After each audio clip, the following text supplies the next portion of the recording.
गोरखपुर का नाम सुने हैं लोग? नहीं सुने हैं का? सुने जरूर होंगे। योगी आदित्यनाथ जी गोरखेपुर का है। और एक बगल में महिला बैठी हैं, वो भी गोरखेपुर की हैं। भारत एक नई सोच चैनल चलाती हैं। इतना हिम्मत गोरखपुर के लोगों में कहाँ से आता है? योगी जी भी उधर फड़ले हैं और इधर आप भी फील्ड में वहीं कर रही हैं, कैसे? बचपन से ही है। अब योगी जी का तो नहीं पता, मैं अपना बताऊं तो परिवार वाले इतना सपोर्ट दे देते हैं कि इतना हिम्मत है कि अगर रोड पे चल रहे होंगे और पीछे से कोई मेरे बारे में बुरा झांसी की रानी काहे बनने का ठानी हैं आप? पता नहीं इसका। इतना तो हो गया, अब इनका नाम बता रहे हैं। इनका नाम पल्लवी राय है और एक चैनल चलाती हैं, भारत एक नई सोच। और उस चैनल का वीडियो मैं भी देखता हूँ। कम्युनिकेशन की हैं क्या? हाँ, कर रही हूँ अभी। अभी कर रही? चैनल बनने के बाद कोर्स, जो हमारे सब्सक्राइबर्स हैं और जो हमारे शुभचिंतक हैं वो कमेंट करके बोलते हैं कि बिना डिग्री के पत्रकार बनी हैं, इसीलिए ज़्यादा सवाल करती हैं। मतलब बिना डिग्री के पत्रकार बनी है इसीलिए, और डिग्री वाले लोग ज़्यादा सवाल नहीं करते हैं? नहीं, मेरे 1-2 वीडियोस हैं जिसमें लोगों को आपत्ति है। अच्छा, ये बताइए आप, ये ऐसा कौन सा ये सोच रखी है जिसे लोगों को मोटिवेशनल स्पीकर बना देती हैं इंटरव्यू के दौरान? हम किसका बात कर रहे हैं वो आपको भी पता है, पहले ये बताइए। जो कामयाब, वो खुद से कामयाब थे, उनको लोग पसंद करते थे। ऐसा नहीं, मैंने कुछ नहीं किया है। मैं तो सिर्फ इंटरव्यू की थी और वो उनकी कृपा है कि उन्होंने दे दी थी। वो शब्द बोल दिया था उन्होंने? हाँ, उस समय बोल दिया था। अच्छा, वो शब्द क्या था, थोड़ा बोल के बताइए तो। एकदम अच्छे से तो याद नहीं है, लेकिन उन्होंने बताया था कि जब बारिश आती है, बहुत तेज़ से जब बारिश आती है तो सारे परिंदे अपने घोंसले में चले जाते हैं, घर में छुप जाते हैं, लेकिन एक अकेला बाज होता है जो सारे बादलों को चीर कर, बादल को उसकी औकात दिखाकर बोलता है कि बरसना है तो बरस। विश्व गुरु बन रहे हैं, बुलेट ट्रेन लाने की बात कर रहे हैं, तमाम सुविधाएं हमारे देश में हो रही है, लेकिन आज भी मेरे गाँव में एक बच्चा जो है अपने बैग में प्लास्टिक लेके जाता है कि वो नीचे बैठ जाए, तो आप सवाल नहीं पूछेगा। गोरखपुर में ऐसा होता है क्या? गोरखपुर में होता है। गोरखपुर में, अब मैं गोरखपुर में योगी जी का गोद लिया गांव जाकर मैंने दिखाया कि एक महिला थी, वो प्रेग्नेंट थी, उसको इलाज कराने के लिए ले जाना था और बारिश का। एक और बात मैं बोल रहा हूँ, गोरखपुर के लोग और योगी जी से पंगा ऐसे कैसे? देखिए, मुझे इतना पता है कि मेरे घर में अगर कोई चौकीदार है, अगर मेरे घर में चोरी होगी तो मैं सवाल चौकीदार से ही ना पूछूंगी, मैं पड़ोसी से तो नहीं पूछने जाऊंगी, क्योंकि मैंने उसको जिम्मेदारी नहीं दी है। तो जिनकी जिम्मेदारी होगी सवाल उनसे होगा। आज योगी जी हैं, कल कोई और आएगा, उनसे भी पूछा जाएगा। लेकिन अब लोग कह देते हैं, कमेंट में लिख देते हैं कि आपको ना जाने क्यों योगी जी पसंद नहीं आते हैं। मुझको योगी जी के काम अच्छे लगते हैं, लेकिन आज भी क्यों बच्चा अपने बैग में पन्नी लेके जा रहा है बैठने के लिए? दूसरे तो उनके बच्चे तो उसमें नहीं पढ़ते हैं, तो उनको तो वो दर्द नहीं पता होगा। उन्होंने शादी नहीं किया है, पता है ना? हाँ, पता है। मैं बता रही हूँ आपको, मैं सरकारी स्कूल से पढ़ के निकली हूँ, ठीक है। वो अच्छी बात है कि मैं शहर के सरकारी स्कूल से पढ़ी हूँ। एक गांव में जो सरकारी स्कूल में पढ़ने वाला बच्चा है ना, वो जब किसी प्राइवेट स्कूल के बच्चे को देखता है तो अपना नज़र झुका देता है। इसलिए नहीं कि वो पढ़ने में कमज़ोर है, इसलिए कि वो ऐसी स्कूल से पढ़ रहा है। इसके लिए तो सारा सिस्टम दोषी है ना। 70 साल का कांग्रेस और 7.5 साल का बीजेपी, सब दोषी है। सही बात है। सारी सरकारों ने काम नहीं किया है, लेकिन हमने तो अभी काम करना शुरू किया है ना। तो जो जिम्मेदार है उसी से पूछेंगे कि अब हम चले जाएं राहुल जी से पूछने। क्या नहीं, राहुल गांधी से क्यों नहीं सवाल पूछा जाएगा? पूछा गया है। चैनल पे आप वीडियो जाके देखिए, हमने किससे सवाल नहीं किया है, सबसे सवाल किया गया है। लेकिन हाँ, सबसे सवाल किया जाता है तो नहीं दिखता है, लेकिन अगर सिस्टम से सवाल करेंगे, अगर आप योगी जी से सवाल कर लेंगे तो क्यों खटक जाता है, ये बात बताइए। यही सवाल मैं आप लोगों से भी पूछना चाहता हूँ। बड़े बड़े न्यूज़ चैनल में बैठे कुछ ठेकेदार लोग, सवाल कीजिए और डरिए मत। और हिम्मत अगर नहीं हो रहा है ना आपके अंदर, तो माउंटेन ड्यू पी लीजिए। और फिर भी हिम्मत नहीं हो रहा है ना, तो एक बार पल्लवी जी से मिल लीजिए, हिम्मत हो जाएगा आपको।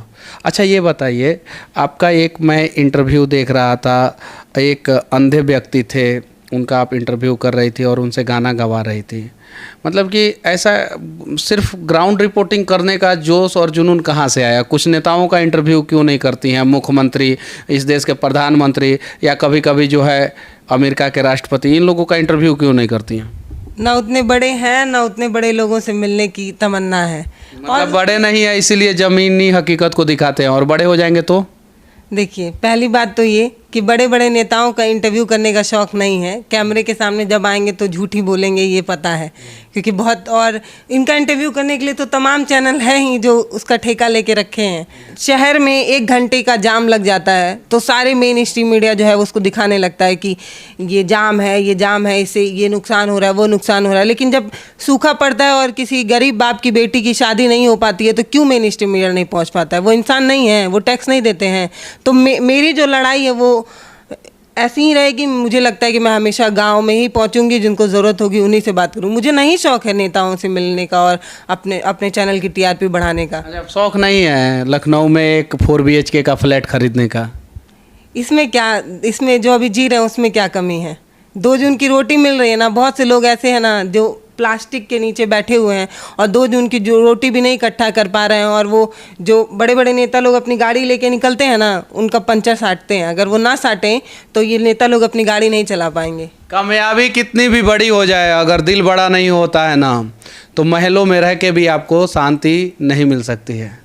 और कामयाबी बड़ी हो या छोटी हो, दिल बड़ा होता है ना तो 2 जून की रोटी और गोरखपुर के एक छोटे से घर में भी रह के सुकून की नींद आप ले सकते हैं। अच्छा, ये बताइए, अब बिहार पे काहे आप कब्जा करना चाहती हैं? हम लोगों को क्यों नहीं बकस रही हैं? अभी पूरा देश मेरा है, अब मैं पूरे देश में जा रही हूँ। मैंने आप अरे उत्तर प्रदेश 21-22 करोड़ जनसंख्या है, 80 के आसपास वहाँ पे जिला है, उधर घूमिए। बिहार में हम लोगों का मार्केट डाउन करने आ रही हैं आप, क्यों? अच्छा, आपको लग रहा है कि मैं आपकी कंपटीटर हूँ, मतलब मैं आपका मार्केट डाउन कर रही हूँ? ये आपसे हम लोग सीखते हैं कि एक महिला होने के बावजूद भी आप जो है इतना हिम्मत और हौसला दिखाती हैं। बहुत सारे मर्द जो है वो मीडिया चैनल में बैठे रहते हैं और मेकअप होता है इधर से ताकि थोड़ा सुंदर दिखेंगे, और कभी कभी मोछों पे जेलवा लगा के तो टाइट कर लेते हैं। काहे कि समझ में आएगा मर्द हैं, लेकिन सवाल मर्दों वाली नहीं करते हैं। सच बोल रहे हैं ना? अगर हैं तो मर्दों वाली सवाल करें, और सिस्टम और सरकार से सवाल अगर आप नहीं कर सकते हैं तो आप DNA एक बार चेक करा लीजिएगा। पूरा फॉल्ट नहीं होगा, 1-2% जरूर फॉल्ट होगा। मैं तो रोज इसी चीज़ से परेशान हूँ कि लोग मुझे ये पूछते हैं कि सपा से पैसा लिए हैं क्या, कि मोदी जी की, योगी जी की बुराई करती हैं। तो आप ये पैसा लिए हैं क्या सपा से? अरे तो आप मुझे ये कह रहे हैं कि मैं योगी जी की तारीफ कर रही हूँ या योगी जी से मिली हूँ, तब मैं बता रही हूँ कि गोरखपुरिया हैं आप लोग। खान सर भी गोरखपुर के, आप भी गोरखपुर के हैं, और योगी जी भी गोरखपुर के, इसलिए मैंने सवाल कर लिया। ऐसा कुछ नहीं है। अब पता नहीं खान सर पता नहीं क्यों इंटरव्यू देते हैं, तो वो तमाम चैनलों पे देते हैं, जाके उनसे पूछिए कि उनको। लेकिन आपके चैनल पे कुछ ज़्यादा दिए हैं, इसलिए मैं पूछ रहा हूँ। पता नहीं, ये पूछी नहीं हूँ कभी। अब दोबारा कभी मिलूंगी तो पूछूंगी कि आप मुझे को इंटरव्यू क्यों देते हैं। मनीष सर पूछ रहे थे। ठीक है, खान सर को तो हम सभी प्यार करते हैं और बहुत प्यार करते हैं। एक सवाल है मेरे जेहन में, मैंने बताया भी आपको कि वो सवाल कभी खान सर से मिलूंगा तो मैं ज़रूर पूछूंगा, लेकिन आज नहीं बताऊंगा। जब पूछूंगा तो मैं ज़रूर बताऊंगा। ये आप सस्पेंस बना रहे हैं 2 दिन से। एक सवाल है जो पूछना है, लेकिन अभी नहीं पूछूंगा। नहीं, मिलेंगे तब ना पूछूंगा, बताऊंगा नहीं। मैं आपको बता दूंगा, आप पूछ लीजिएगा तब। सही बात है। परेशानी है, वो मेरे पे सवाल खड़े, मुझे जो मर्जी बोलना है बोले। लोग मेरे माँ तक पहुंच जाते हैं, मेरी बहन तक पहुंच जाते हैं। मतलब अगर किसी को कोई सवाल पसंद नहीं आया है तो उनको पचा लेने की सहन शक्ति नहीं है। मान लीजिए अगर आप योगी जी को पसंद करते हैं, राहुल गांधी को पसंद करते हैं, अखिलेश यादव को पसंद करते हैं, या अपने किसी क्षेत्रीय नेता को पसंद करते हैं, अगर उनसे सवाल कर दिया गया है तो इतना भी कौन सा बड़ा गुनाह हो गया है कि आप मेरी माँ को गाली दे आएंगे। कष्ट तो होता है, लेकिन मुझे लगता है कि अरे छोड़ो, शायद इन लोगों ने इतनी शिक्षा नहीं ली होगी, या इन लोगों के अंदर वो सहन शक्ति नहीं होगी कि सह पाएँ अपने नेता की बुराई, है ना। चलिए, वो लोग दलाल पैदा ही हुए हैं तो उन लोगों का काम ऐसा है। अच्छा, कभी कभी ऐसा लगता है कि वो सब गाली और नेगेटिव कमेंट सुन के जो है पत्रकारिता छोड़ दे और अपना जो है लखनऊ में एक फ्लैट जो है जिस प्रकार से वो लोग हैं वहीं काम करके जो है ले ले, ऐसा कभी लगा है? मतलब कमेंट मैं पढ़ती हूँ तो मेरे को दुख नहीं होता है, लेकिन वो कमेंट तो मेरी मम्मी भी पढ़ती हैं। वो कमेंट मेरी दीदी के फ़ोन में भी आता है, वो कमेंट तमाम रिश्तेदारों के फ़ोन में भी आता है। उस कमेंट से मेरे को कोई फ़र्क नहीं पड़ता है, लेकिन वो लोग कमेंट जो मम्मी को दिखा के सिखाती हैं, बाद में मम्मी जो मुझे सिखाती हैं, उससे कष्ट होता है। लोग जो ये सोशल मीडिया पे आकर, सिर्फ मेरे लिए नहीं, तमाम लड़कियों के लिए जो लिख के चले जाते हैं, जो सुबह बोलते हैं कि ये जो महिलाएं हैं, दुर्गा हैं, सरस्वती हैं, काली हैं, भवानी हैं, और वही लोग सोशल मीडिया पर आकर जो गरिया के चले जाते हैं, उनको पता भी नहीं चलता है। वो लोग सोचते हैं कि तो काहे नहीं काली बन के उन लोगों को सबक काहे नहीं सिखाती है? अब क्या क्या कितने लोगों को सिखाइएगा? एक को सिखाइए और उसका ज़बरदस्त वीडियो बनाइए, डाल दीजिए, 100 को तो ऐसे ही हरक जाएगा सब। मतलब अब सारे कमेंट को पढ़ा जाए, उनको बोला जाए कि भैया आप ऐसा बोले हैं, काहे बोले हैं, आपके घर में बहन नहीं है, बेटी नहीं है, ऐसा नहीं बोलना चाहिए। हमारे बिहार के पॉपुलर नेता है, नाम है राजन तिवारी, उनके फेसबुक पे कोई जाके अगर उल्टा सीधा कमेंट कर देता है तो एड्रेस ढूंढवाना शुरू कर देते हैं। वो गोरखेपुर के हैं, पता है? तो वो नेता है ना, उनके साथ तमाम लोग हैं, वो किसी को भी बोल देंगे बाबू थोड़ा ढूंढ दो तो ढूंढा जाएगा ना। अब हम लोग कैसे ढूंढेंगे, आप ही बताइए। अब या तो सारा काम छोड़ दें और उसके बाद उन्हीं को ढूंढने लगे कि काहे गरिया के गए हो। और कितने लोगों को आप ढूंढिएगा, दिन भर में 1000 कमेंट्स हैं कम। सबको ढूंढवाते हैं और संजोग से उनके ऊपर जो कमेंट करता है ना, वो फर्जी आईडी से करता है। नहीं, मेरे पे तो अच्छे अच्छे आईडी से कमेंट्स आते हैं, पता भी चलता है कि कौन है, लेकिन आप क्या सवाल करेंगे उनसे? पूछेंगे कि क्यों बोल रहे हैं मेरे बारे में? अच्छा, ऐसे लोगों को ब्लॉक करती हैं कि नहीं करती है? नहीं करती हूँ। जब बहुत ज़्यादा मतलब एक सहन शक्ति जो है वो जब ख़त्म हो जाती है तब ब्लॉक करना पड़ता है। देखिए, एक नारी जो है वो सड़कों पे दिन रात इस उम्मीद से प्रयास कर रही है कि कुछ बदलाव हो, और आप लोग अपना डीएनए ही बदल के और उल्टा सीधा गंदी गंदी गालियाँ लिखते हैं। कम से कम समझने का प्रयास करें, हिम्मत है तो बदलाव करें, और नहीं हिम्मत है तो अपने बाबूजी का सरनेम लगा के चुपचाप घर में बैठे रहें, ठीक है? अच्छा, एक आखिरी सवाल मैं पूछ रहा हूँ आपसे। मैं पहली बार किसी पत्रकार का इंटरव्यू कर रहा हूँ। तो मेरा सौभाग्य है। नहीं नहीं नहीं नहीं नहीं, नहीं। आज थोड़ा सा अपना भी प्रचार कर लूँ इसी के साथ साथ। तो आपको इंटरव्यू देते हुए कैसा महसूस हो रहा है? बहुत अच्छा लग रहा है। मतलब एक बार बताऊं कि ऐसा फील हो रहा है कि जिनको कभी फ़ोन में देखती थी वो आज सामने बैठे हुए हैं। हम आपको फोने पे देखते थे, हम सामने नहीं देखते थे। तो आपका कुछ कुछ ऐसा वर्ड्स है जो लगता है अरे यार अगर इसको बोला जाए तो मज़ा आ जाएगा। जैसे कई ऐसे वीडियोस हैं जो लोग अपने, मतलब आपको मैं बताऊं कि मुझे व्हाट्सएप पे आपके वीडियोस आते थे छोटे छोटे, अरे यार ये देखो ऐसा बनो तब तो जाने, तो लगता था हाँ यार ऐसा बनना चाहिए। है तो मेरा गांव भी गोरखपुर में ही, लेकिन वहाँ की स्थिति आप जाकर देखेंगे तो आपको पता चलेगा कि वो दरअसल 19वीं सदी में जी रहा वो गांव है। वहाँ पर अगर एक लड़की। कौन सा गांव है आपका? सूरज देवरिया। योगी जी, एक गांव है सूरज देवरिया, वो वहाँ के लोग अभी भी 19वीं सदी में जी रहे हैं। 20वीं तड़पा के 21वीं में पहुँचाने का प्रयास करें।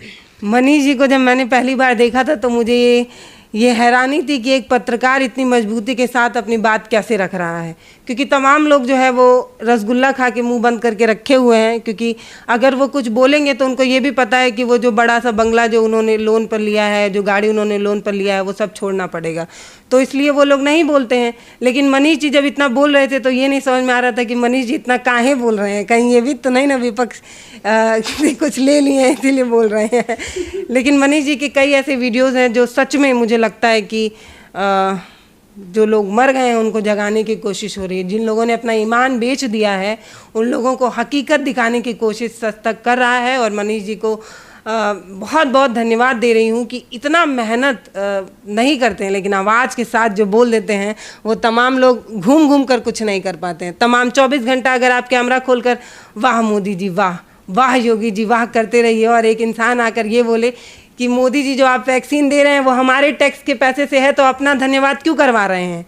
तो ये जब सवाल कोई खड़ा करता है तो लगता है कि हाँ ये है सच्चाई, और आप वो काम कर रहे हैं, इसलिए आपको बहुत बहुत धन्यवाद। और मुझे लगता है कि सच तक जो दिखा रहा है वो सच्चाई है और वो सबको देखने की ज़रूरत है। उसके अलावा भी बहुत सारे न्यूज़ चैनल जो दिखा रहे हैं वो भी सच है, लेकिन कुछ न्यूज़ चैनल जो है झूठ की बुनियाद पर टिके हुए हैं, उनसे विनती है कि एक बार भारत को बचाने का प्रयास करें।